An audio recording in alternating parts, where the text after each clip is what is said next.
Boa noite a todos, que a paz e o amor de Jesus nos envolva. Vamos elevando os nossos pensamentos, nos ligando com o nosso mentor individual, com Joana de Ângeles, Irmã Rosário, Irmã Teresa e toda a espiritualidade amiga nesta casa. Vamos nos ligar com nossa mãezinha querida, Maria de Nazaré, pedindo a ela que nos envolva em sua luz, em sua paz e que nos acompanhe em nossa ligação com Jesus, nosso Mestre. Mestre, estamos aqui reunidos para mais um estudo do Teu Evangelho e lhe pedimos, derrama sua luz sobre nós, se faça presente entre nós nesta noite. Auxilia-nos no entendimento e na aplicação dos Teus ensinamentos em todos os momentos da nossa existência.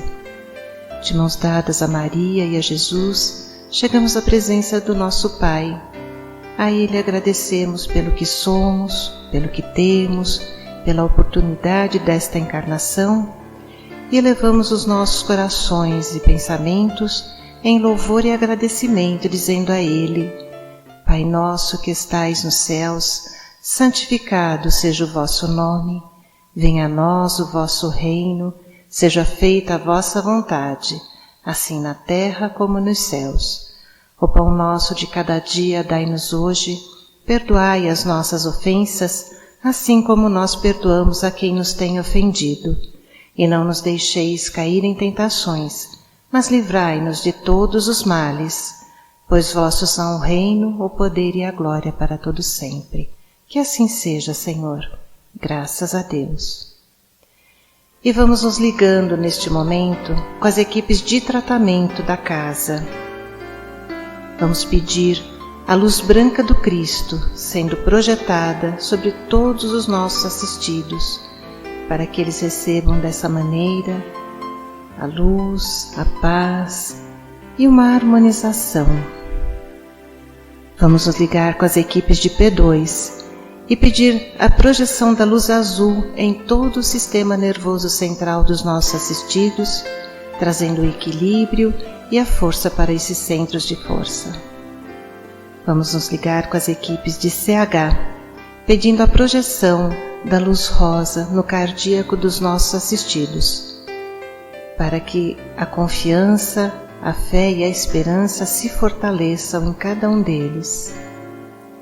Nos ligamos nesse momento com as equipes de P3B e pedimos a projeção da luz branca do Cristo, da luz azul, na mente e no coração de cada assistido.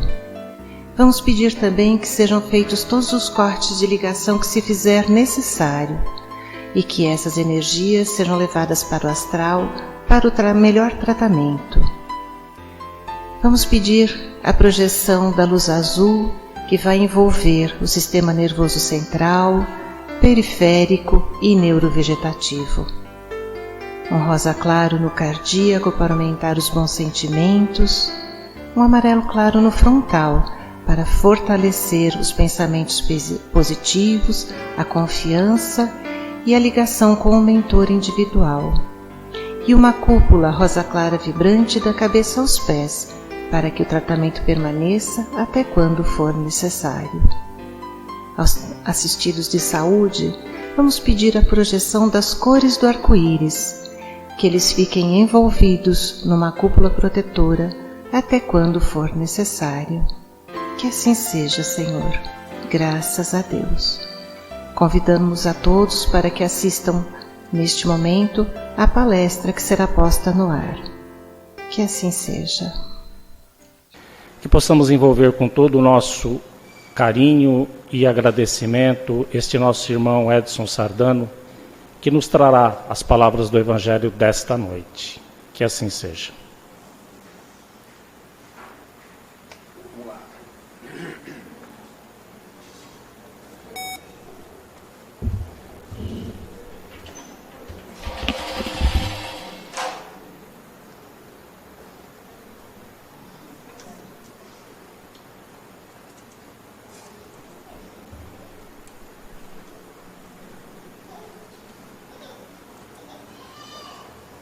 Boa noite, amigas, amigos. Feliz 2020. Deus nos abençoe hoje, sempre. mais uma vez aqui com vocês, pela primeira vez nesse ano. Nós estamos aí começando o ano, vimos aqui nos avisos as tarefas todas, um ano cheio de trabalho, cheio de oportunidades. Estamos saindo da comemoração, das comemorações de Natal, de Ano Novo. A turma das 7 ondinhas aí ainda está com as imagens na mente, né? Espírita às vezes fica na dúvida, mas espírita pode pular 7 ondinhas? Pode, não tem problema nenhum, não. Vai resolver nada, mas pode. A única dúvida que eu tenho nessa área é sobre quem usou amarelo no dia. Se o dinheiro já cai esse mês ou se vai ser ao longo do ano. Que diz que usar amarelo atrai dinheiro. Mas tudo isso faz parte da nossa cultura, da nossa forma de tocar a vida. É uma metodologia. Uma metodologia que encontra paralelo, não encontra paralelo em Deus, ao contrário. A nossa metodologia é um paralelo da lei divina. De termos um momento de reflexão, um corte nessa loucura toda que é a nossa vida, loucura no bom sentido, porque se não tivesse o ano, se não tivesse os meses, a gente ia chegar, a que ano estaríamos hoje? A gente não ia ter aquela oportunidade, aquele respiro. Então, o 31 de dezembro para o 1º de janeiro, não muda nada. Qualquer pessoa que estiver um pouco por fora das coisas não percebe.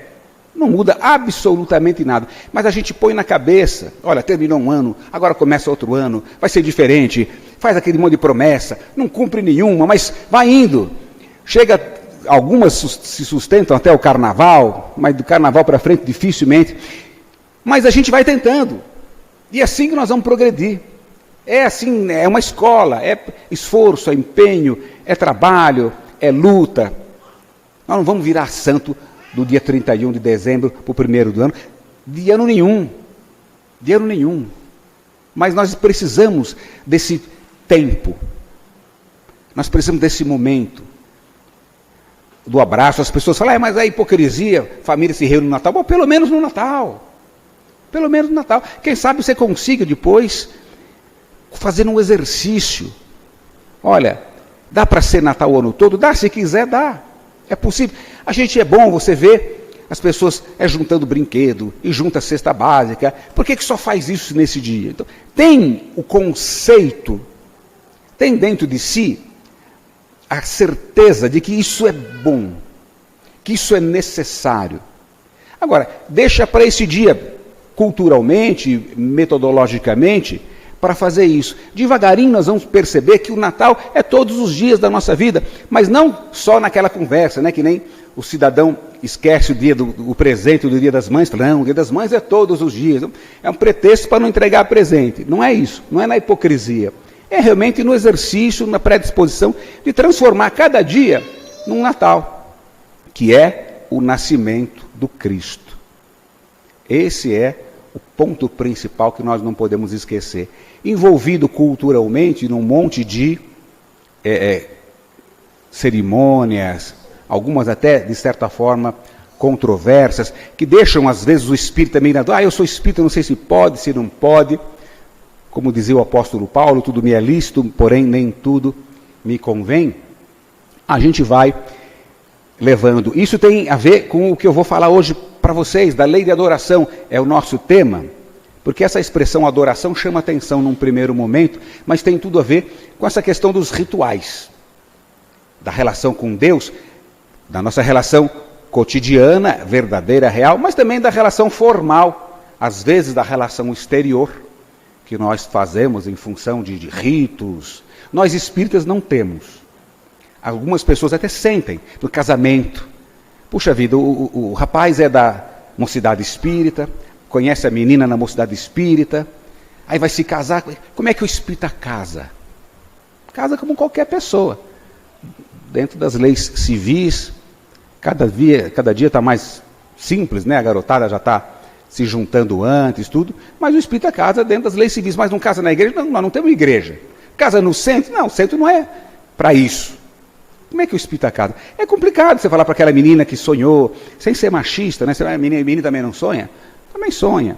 Né? Eu sonhei tanto de casar de branco, os pais, às vezes coloca a conta numa tia-avó do interior. Não, eu sou espírita, mas tem aquela tia-avó do interior, ela nem lembra mais que tem sobrinha neta, mas as pessoas colocam na conta dela e casa na igreja. Tem problema nenhum. Tem problema nenhum. Ninguém vai deixar de ser espírita por causa disso. Jesus não vai ficar ofendido, Kardec não vai ficar ofendido. Nós espíritas procuramos nos despojar dessa liturgia, desses sacramentos, para que só fique o essencial. Para que nós nos preocupemos com a conduta, com a postura. No caso do casamento, só para não perder o exemplo, da relação dos noivos. Da relação dos noivos, do amor, do compromisso. E da relação com Deus, que tem que ser leve, livre de qualquer tipo de apelo. Quando a gente se fixa muito em ritual, tal, se você não está no espaço adequado, no momento certo, da forma certa, com a roupa certa, fala, como é que eu vou rezar aqui? Eu tô de chinelo, eu tô de short, estou na praia. Aonde estiver, está lá no Evangelho, onde estiverem 2 ou mais pessoas em meu nome, lá eu estarei. Eu não sei porquê, estou fazendo uma confissão aqui para vocês. Eu não sei porque 2 ou mais pessoas. Se estiver sozinho, Deus estará lá também. Porque no Evangelho está 2 ou mais pessoas. Deve ser erro de interpretação, ou equívoco da minha parte também. Perdoem a vaidade. Mas a sintonia com Deus é em qualquer momento, em qualquer lugar. E não precisa de intermediário, de terceiros. Não precisa de nenhum tipo de estrutura, de instrumento. Absolutamente. Absolutamente. E me chamou a atenção, e eu queria dividir com vocês, uma controvérsia muito grande nessa relação de adoração, de respeito que as pessoas têm com o culto exterior, inclusive se colocando no papel de defender o Cristo. Naquele filmezinho, que muita gente deve ter visto, ou pelo menos ouvido falar, daquele grupo Porta dos Fundos, que fez uma parodiazinha de Jesus, da Santa Ceia. Eu estou falando uma parodiazinha assim para ser delicado. Foi uma esculhambação. E eu fiz um filminho no Facebook, criticando, não xingando, nada, não censurando. Não vejo razão para censurar. Fala o que quiser. Agora, eu me coloco no direito de colocar a minha posição, de cristão, de espírita e de cidadão. E fiz lá a gravaçãozinha, tive algumas críticas, muitos comentários positivos, mas algumas críticas de pessoas, deixa lá, não vai censurar, cada um fala o que quer. E eu deixei bem claro lá na minha gravação, e fiquei muito feliz, fiquei de alma lavada, dia 9, hoje é 10, né? Foi ontem. Hoje é 10? 10. Ontem, o Divaldo Franco, nossa grande referência, o grande orador, Divaldo Franco, inspirador dessa casa. Divaldo escreveu um artigo, acho que é a Tribuna da Bahia, ele escreve semanalmente, falando exatamente, vamos dizer assim, exatamente não, porque obviamente falou muito melhor do que eu, mas citando o episódio e colocando a posição dele. E não defendendo o Cristo ou o Evangelho. Não muda nada. Pode falar o que quiser, pode criticar à vontade. Não vai abalar o Cristo. Quem foi o Cristo vai deixar de ser, porque um ou outro está fazendo galhofa, está fazendo palhaçada em cima dele. Muito menos o Evangelho. Mas nós cristãos, a comunidade cristã, que são aí bilhões de criaturas, bilhões não, né? 1 bilhão e poucos milhões de criaturas, têm o direito de se sentirem incomodados e de se manifestarem. Ponto. Não tem problema nenhum. E que ponto que eu quero chegar? É justamente nessa relação com Deus. Deus está chateado e Cristo, para nós, não é Deus. Mas o Cristo está chateado? Não. A gente não chateia Deus, não consegue. Aí Deus está triste, Deus está irado. Esse é o ponto que eu queria, vamos dizer assim, deixar para vocês, para a gente refletir, para a gente pensar. A gente tentar tirar do coração essa tentativa permanente, me perdoem a redundância, de trazer o Cristo para nós, de trazer Deus para as nossas características. Então, tanto o filminho, quanto muitas outras colocações, são sempre no sentido de humanizar Deus e diminuir o Cristo. Diminuir. Então, algumas pessoas me criticavam, dizendo, qual é o problema? Porque lá retrata Jesus gay. Qual é o problema de Jesus ser gay? O problema não é esse. O problema é querer colocar em Cristo querer colocar no Cristo um comportamento humano, sexual, seja hétero, seja homo, não é essa a questão agora no momento. Mas o Cristo é um espírito diferenciado. Para a gente ter uma ideia de grandeza, no livro Caminho da Luz, complementado lá pelo Brasil, Coração do Mundo, Pátrio do Evangelho, os espíritos relatam que o Cristo participou da formação geológica da Terra. Formação geológica da Terra. Quando uma poeirinha encontrou na outra, formou aquela bolinha, fogo, gelo, aquela coisa toda, o Cristo esteve lá gerenciando, administrando isso, a formação geológica da Terra. E a partir daí é o grande, vamos dizer assim, padrinho do planeta Terra. Só que a formação geológica da Terra tem algo em torno de 4 bilhões e 500 milhões de anos. O Cristo já era um espírito perfeito nessa época. Há 4 bilhões e 500 milhões de anos, o Cristo já era um homem perfeito. Então não tem como nós querermos... Não, mas veja bem, qual é o problema? Uma pessoa me colocou lá no Facebook, a título de crítica, qual é o problema Jesus confraternizando com a família? Isso acontece com todas as famílias. O pessoal chega final do ano, bebe mesmo. Peraí, gente. Peraí. Então você está imaginando que o Cristo estava lá fazendo a mesma coisa? Não, Cristo esteve, as pessoas falam, né? Cristo veio, ficou entre os ladrões, as prostitutas. Não é assim não. Ele não era um deles. Ele veio sim para os doentes, como o próprio Evangelho diz, metaforicamente, antes que me crucifiquem, metaforicamente, ninguém que se equivoque em qualquer segmento do comportamento humano pode ser rotulado pejorativamente de doente. Mas metaforicamente, na metáfora do próprio Evangelho, não é para os sãos que o Cristo veio, mas para os doentes. Ele disse, eu não vim para os justos, mas para os injustos. Então nós não podemos fazer esse tipo de comparação. Não, veja bem, Jesus esteve junto dos drogados, esteve junto... Não. Jesus se aproximou dessas pessoas para, pelo seu exemplo, erguer essas pessoas. Usarem essas pessoas como exemplo, como referência para nós. Se eles puderam, nós também podemos. Crescer, evoluir, tendo o Cristo como parâmetro, mas não igualando o Cristo a nós. Tem um monte de gente querendo, não, Jesus se casou com Maria de Magdala. Por que essa necessidade de Jesus casar? Porque a gente quer justificar as nossas dificuldades, as nossas imperfeições, o nosso aspecto instintivo, material. Quer colocar em Jesus também. Me parece que vai ficar mais aliviado. Que nem aquele menino que tira nota baixa na prova e sai procurando alguém que tenha tirado nota tão baixa quanto ele ou mais. Porque se sente justificado. Então a gente está querendo procurar nota baixa no Cristo. Não vai encontrar. Não vai encontrar. Ele está muito acima de nós. Muito acima de nós.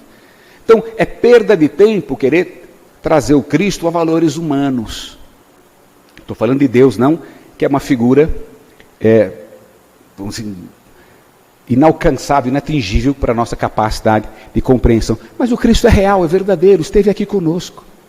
Mas como um espírito, como o livro dos Espíritos se refere a ele, o espírito mais evoluído que já esteve entre nós, o Cristo. Então nós precisamos passar por isso aí, e na relação contrária, também desenvolver, quando a gente fala em oração, aí eu entro diretamente na questão da lei de adoração, eu adoro, eu cultuo. O principal objetivo, a principal razão desse culto a Deus, ao Cristo, aos espíritos superiores, é a nossa conduta, não é, entre aspas, a bajulação. Eles precisam ser bajulados, eles precisam ser agradados, eles precisam de frases bonitas. Não precisam. Eles precisam da nossa postura.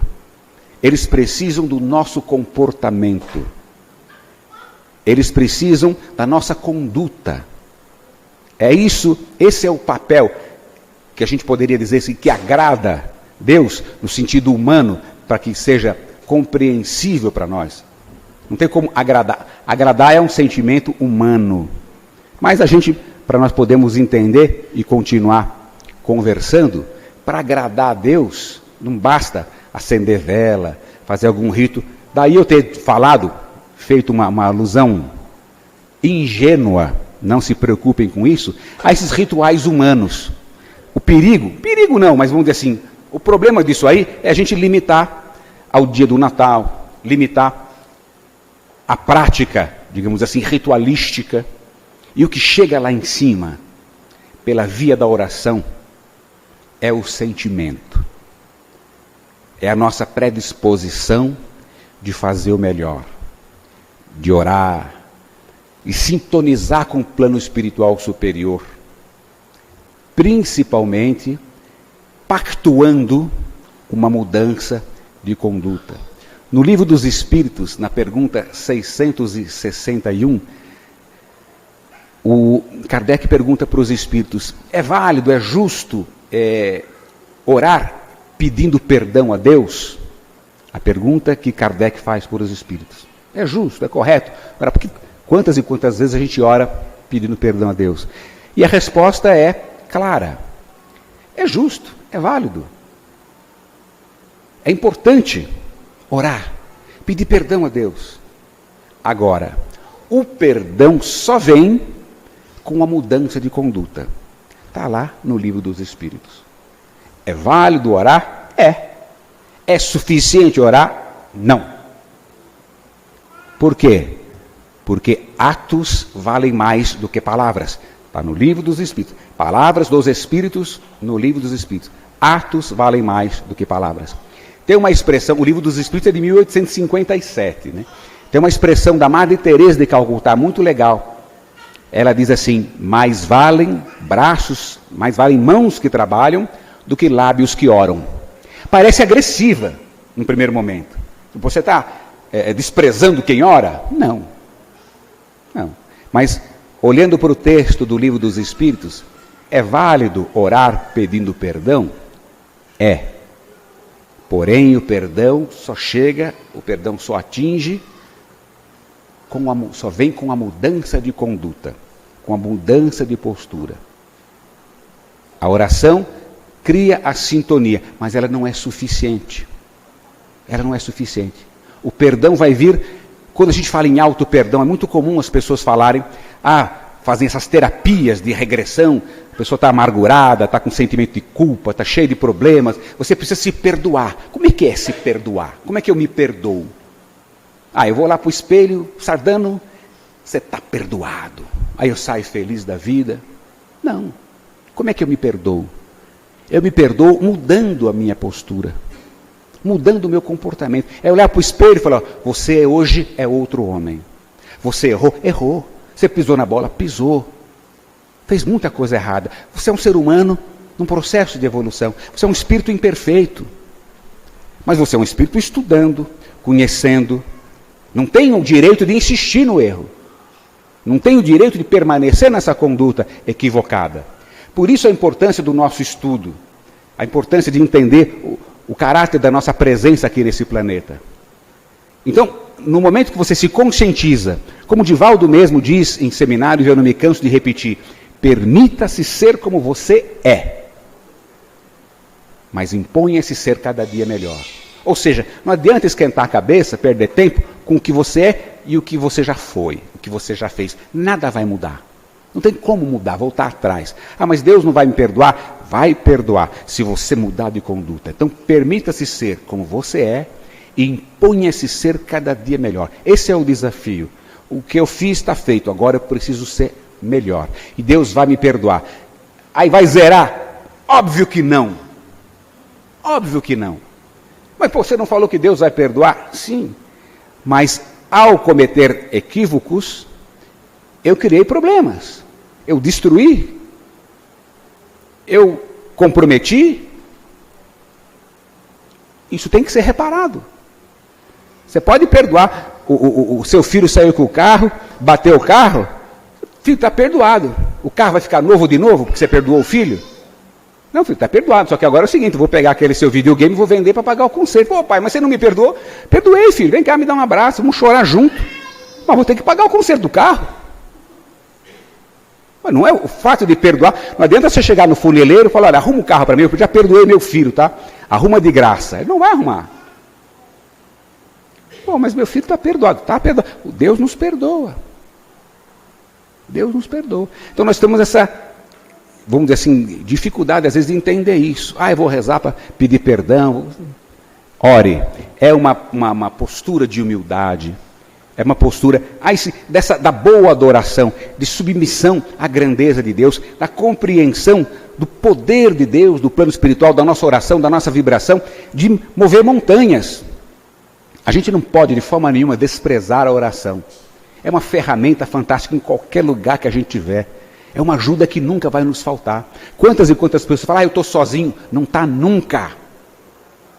Não está nunca. Nem se quiser não fica sozinho. Aí eu quero ficar sozinho, quero ficar só. Você consegue se afastar da companhia dos humanos, dos espíritos nunca. Bom, mas eu não tenho direito de ficar sozinho? Não, é uma lei natural. É uma lei natural. Se o teu sentimento de isolamento for um sentimento ruim, você vai estar super acompanhado de espíritos do mesmo nível. Se o teu sentimento de isolamento for um sentimento bom, o que é difícil, porque nenhum isolamento é bom, nós não viemos aqui ao mundo para nos isolarmos.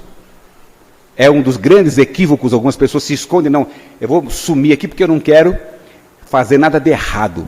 Eu quero que essa encarnação seja a última, então eu não vou fazer nada de errado. Daqui eu vou para o plano espiritual superior, vou ser presidente de nosso lar. Grande engano. Grande engano. Mas, na hipótese do isolamento, entre aspas, saudável, você estaria acompanhado, por alguns momentos, por bons espíritos. Pouco de isolamento, o silêncio interior é importante. De vez em quando, a gente se isolar do mundo. Nós não conseguimos mais nos isolar do mundo. Você levanta, já vai para o Zap Zap, vai para o Facebook, vai para o carro, já liga o rádio para ouvir. A gente não consegue refletir, pensar um pouquinho. Para arrumar um tempo para orar é uma loucura. Para organizar uma família para fazer um evangelho no lar é uma loucura. Ninguém pode nunca. O horário de um não combina com o outro. Os compromissos humanos fluem com uma facilidade maravilhosa. Arruma um tempo para fazer um evangelho no lar. Meia hora por semana. Para ver o sacrifício que é. Então nós precisamos lutar por esse silêncio interior, por essa postura de comunhão com Deus. Mas a comunhão da prática. A comunhão do trabalho, do bom sentimento e da mudança de conduta. Tem uma expressão do filósofo dinamarquês Søren Kierkegaard, que eu acho muito interessante, e a gente vai vendo que o pensamento humano converge sempre para o mesmo lugar. E ele diz assim, a oração não visa influenciar Deus, mas mudar a natureza de quem ora. Vejam que interessante a frase. Kierkegaard não era espírita, era um teólogo, um filósofo dinamarquês. A oração não visa influenciar Deus, mas mudar a natureza de quem ora. É o teor da pergunta 661 lá do Livro dos Espíritos. É lícito, é válido, é justo orar para Deus, pedir perdão? É, mas o perdão só vem com uma mudança de conduta. A oração não visa influenciar Deus, mas mudar a natureza de quem ora. É a mesma coisa dita de forma diferente. A melhor oração é a mudança de conduta, é a mudança de postura, é o processo evolutivo. Mas quando eu vou orar para uma outra pessoa, como é que eu posso mudar a conduta da outra pessoa? Você não pode mudar. Mas é importante também orar por outras pessoas. Lá no capítulo, na parte 3 do Evangelho, que fala das leis morais, onde está inserido esse capítulo, a lei da adoração, fala lá da oração pelos outros. É justo, é válido orar pelos outros? É. Por quê? Nós vamos transmitir boas vibrações, bons sentimentos. Nós não podemos ignorar, por nenhum momento, essa interferência do plano espiritual, dos espíritos sobre nós. Kardec perguntou para os espíritos nos influenciam? A resposta foi taxativa. Muito mais do que imaginais. Não raras vezes são eles que vos conduzem. Não raras vezes são eles que... Então, a influência é muito grande. Nós precisamos, ao longo dos anos, ao longo do nosso esforço, temos muito tempo pela frente, e nos libertando. Nesse capítulo 3, não é capítulo 3, nessa parte terceira, né, do Livro dos Espíritos, da lei de adoração, nós vamos ver os primórdios. Então, quando falava do politeísmo, o que é o politeísmo? É como eu estava citando agora, essa brincadeirinha com Jesus, é uma tentativa de criar deuses parecidos com a gente. O politeísmo, quer dizer, vários deuses, a sociedade inventou, achou de criar um Deus para cada sentimento seu. O Deus do amor, o Deus disso, o Deus do vinho, o Deus da guerra, o Deus da música, para cada sentimento seu. Com a evolução, principalmente com a vinda do monoteísmo, é um papel primordial do judaísmo, foi o judaísmo que realmente introduziu essa visão do monoteísmo, esses cultos aos vários deuses foram deixados de lado, mas o sentimento ainda fica. E a gente querer achar que Deus, que o Cristo, outros espíritos de alta evolução, tem que ter alguma semelhança conosco. É o contrário. Nós é que temos que buscar, com muito esforço, com muito empenho, uma semelhança com eles. Nós precisamos mudar a nossa natureza para nos aproximarmos deles. E não tentar justificar nossas imperfeições, tentando igualar esses espíritos a nós. O Cristo tem que colocar esse tipo de suspeita. Pouco importa. Há um movimento agora, dentro do espiritismo inclusive, tentando flexibilizar uma série de conceitos. Não, veja bem, não é assim não, gente. Não é assim não. Nós precisamos de muito esforço, de muito empenho. Nós só vamos encontrar a verdade, nós só vamos encontrar o processo de evolução com empenho, com esforço. Não tem como a gente tentar, por mais que a gente tente, não, veja, querer se igualar. Não, Jesus também fez isso, Jesus também fez aquilo. Não fez, mas sabe-se lá Deus há quantos milênios atrás. Nós precisamos inverter essa visão. Nós precisamos nos esforçar para mudar a nossa natureza, tendo essa expressão na mente, né, da oração concreta. Mudar a natureza de quem ora, mudar a nossa natureza para nos aproximarmos do Cristo. Mudar a nossa natureza para nos aproximarmos do plano espiritual superior. É aquele esforço ao qual Jesus se referia. Eu não vim trazer a paz, mas a espada da luta, do empenho, do esforço. Com um sorriso nos lábios, com tranquilidade. Não há razão para sofrimento, não há razão para lamentação, para escândalo. Dor é normal. Não tem como a gente viver sem dor. É biológico. Nós temos uma convivência social, vai chegando um tempo, a gente vai ficando velho, as pessoas vão indo embora. A dor da saudade, tudo isso é natural. Isso não pode causar sofrimento. Tendo a visão que nós temos, a visão ampla da reencarnação, da pluralidade dos mundos habitados, de que nenhuma ovelha se perderá do rebanho do Senhor. Então nada vai se perder. O reencontro virá em melhores condições. Então a dor se limita àquele momento, àquele episódio, e de uma forma mais suave. Não vira sofrimento, não vira revolta. Porque a gente vai entender o caráter dela. Agora, isso é feito com muito esforço. Isso é feito com muito empenho. Isso é uma ação corajosa. O comodismo é justamente isso. Traz o Cristo para si e acha que vai ficar todo mundo nas mesmas imperfeições. Esse é o mais cômodo. Reagir. Esse é o mais cômodo. Agir, ser proativo, lutar contra as más inclinações, como o Evangelho se refere ao bom espírita, isso é mais difícil. Mas esse é o nosso papel. Nós não podemos nos esconder, nós não podemos nos omitir, não podemos sequer ficar em cima do muro. Nem em cima do muro. Nós temos que ter lado, temos que ter posição. Não podemos ter assim, medo, preocupação. Eu vou ficar me manifestando, vou dizer que eu sou espírita, fulano não é, não sei quem não é, eu vou agredir. Não, você não precisa impor a sua posição. Nem deve. Nem deve. O espiritismo não é o dono da razão. Agora, não há razão para omitir.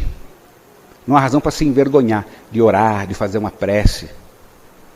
Não há razão para isso. De adorar a Deus no bom sentido, com a conduta reta, proativa, que vira exemplo.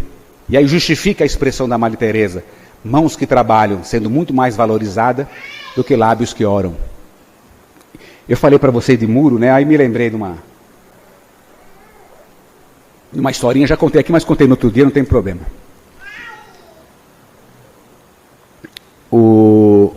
Um filósofo teve um desdobramento. Nesse desdobramento, ele se viu num plano, como se fosse o plano espiritual, e um cidadão recém-desencarnado. E ele estava observando a distância, assim, aquele cidadão recém-desencarnado, e o desencarnado estava em cima do muro. Em cima de um muro ali, olhando para um lado, olhando para o outro. E o filósofo, nesse desdobramento, olhou para o lado e viu vários anjos. E os anjos chamavam a atenção daquele filósofo. Vem para o nosso lado, vem para cá. Fazia uma festa para o cidadão que havia acabado de fazer a passagem. E o filósofo então olhou para o outro lado e viu o diabo. Era um sonho, né? Viu o diabo. Só que o diabo não estava fazendo festa, não estava fazendo barulho, o diabo estava quietinho, inerte, parado, observando. Ele ficou meio intrigado, olhou de novo para o lado dos anjos, e os anjos fazendo uma festinha, vem, coraçãozinho, vem para cá, vem para cá.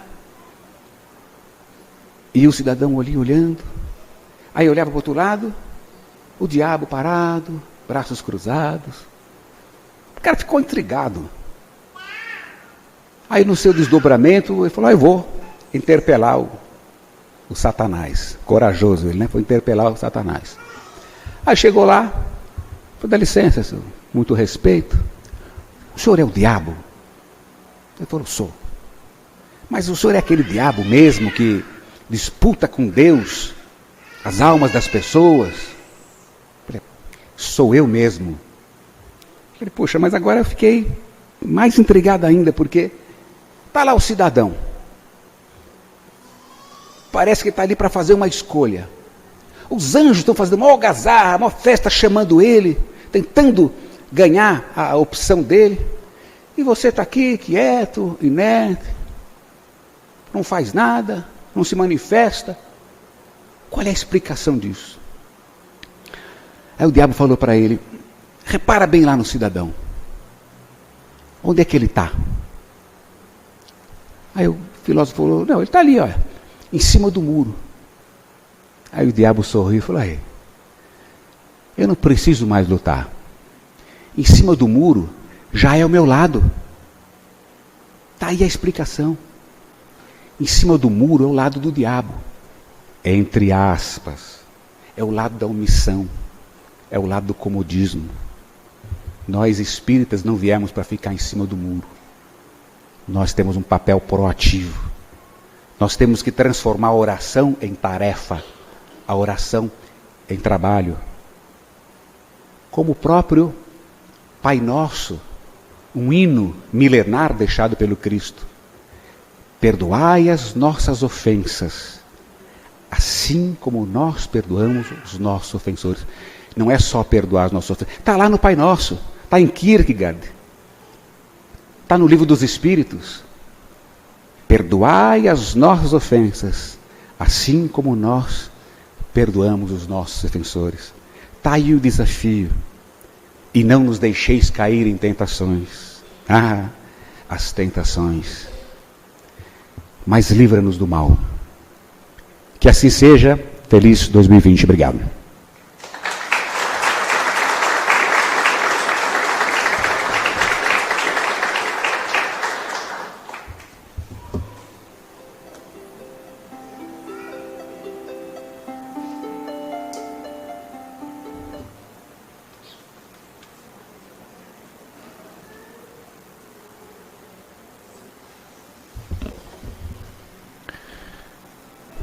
Preenchidos pelo amor divino, através das palavras que acabamos de ouvir, que possamos elevar as nossas vibrações em doações, entregando parte do amor que aqui recebemos aos desamparados, àqueles que não têm um teto, aos asilos, aos órfãos, aos doentes, onde quer que se encontre um irmão necessitado.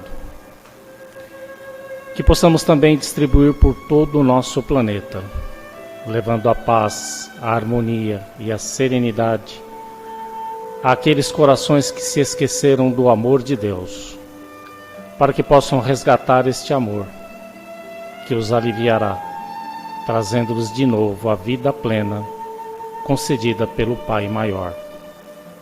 Que possamos retornar aos nossos lares sob a proteção de nossa Mãe Maria, e que ao chegarmos depositemos este amor naqueles corações com quem convivemos.